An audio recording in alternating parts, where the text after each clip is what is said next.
Hello Harbour, it's great to be with you. Throughout the summer, throughout August, we are meeting together at the Harbour in Hamworthy Park. So this message will be coming to you the week before. So as you're listening to me, I expect you might be at home, or you might be walking, or you might be listening in the car. And on this coming Sunday, we're going to be at Hamworthy Park.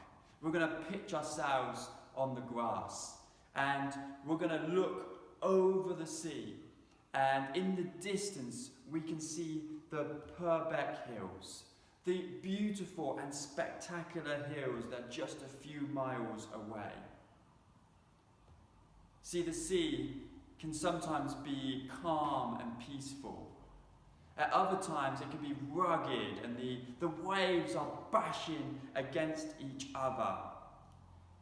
But in contrast, the hills, the Purbeck Hills, are a reminder of the strong, unshakable land on which we stand on and which we live on.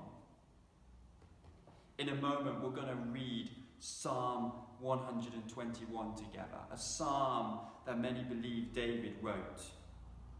But David knew the hills can be a great, safe hiding place in against a backdrop of the storms of life. See, the backdrop of this psalm was when David was starting a new journey. For years, many think 10 to 15 years, he had hidden in the very hills near Jerusalem. And he hidden from a maniac king called Saul. And Saul was dead set of killing him. The hills became David's place of refuge and a place of safety for 10 to 15 years. Let's read Psalm 121 together. I lift up my eyes to the hills. Where does my help come from? My help comes from the Lord who made heaven and earth. He will not let your foot be moved. He who keeps you will not slumber. Behold, he who keeps Israel will neither slumber nor sleep. The Lord is your keeper. The Lord is your shade on your right hand. The sun shall not strike you by day, nor the moon by night. The Lord will keep you from all evil. He will keep your life. The Lord will keep your going out and your coming in from this time forth and forevermore. David starts by declaring that he would lift his eyes towards the hills. On this coming Sunday, we're going to do just that. We're going to lift our eyes towards the hills. But when we're thinking about David, who could blame him that he lifts his eyes towards the hills? See, for 10 to 15 years of his life, these hills he's looking at became his place of safety. It was a safe place for him against the attack of the king and the army of the king. He takes great comfort in seeing the hills. I imagine in his mind, when he's facing times of trouble, he would want to run to those hills because those hills signify safety. Because those hills became his refuge. They became his saviour in a time of fear. So now he's on this new journey, he looks to the hills for that place of safety because that's all he had known previously. But what he's doing, he's choosing to look higher than what's going on around him. I lift up my eyes. He's taking his eyes from this ground level and he's choosing not to focus on what's going on around him, the circumstances that are out of his control, but he says, my eyes will focus on something or someone bigger. He then asks this question, where does my help come from? He's looking up to the hills, where does my help come from? Although too frequently we fail to admit the cry of the human heart is for help. It's not just followers of Jesus that cry for help, but every single human being on this planet Earth, in moments in their lives, they will cry for help. And it's the same. Where does my help come from? And David answers his own question. My help comes from the Lord. My help comes from the Lord. The hills were his hiding place for so long, but that was not his helper.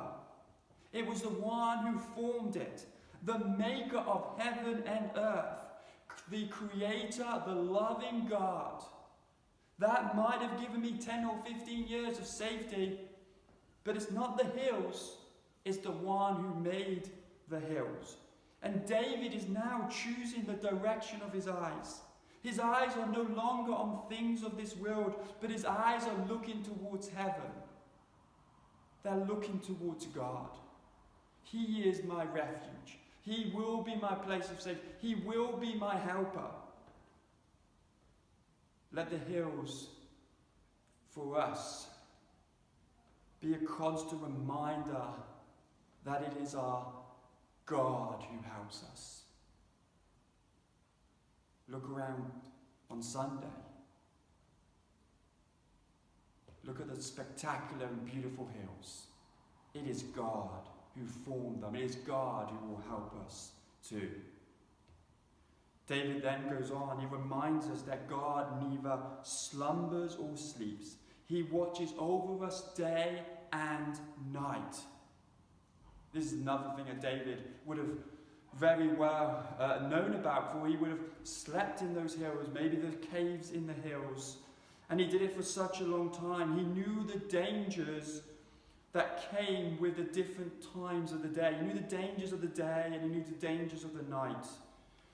And for 6 times in this passage, this very short psalm, he uses this word, shama.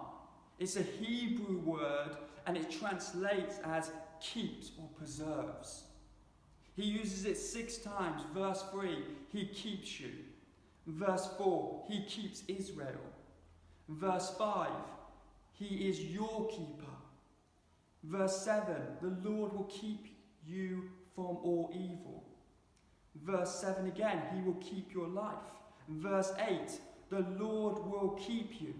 See, David uses this repetition to reinforce who God is. He is your keeper. He is our keeper.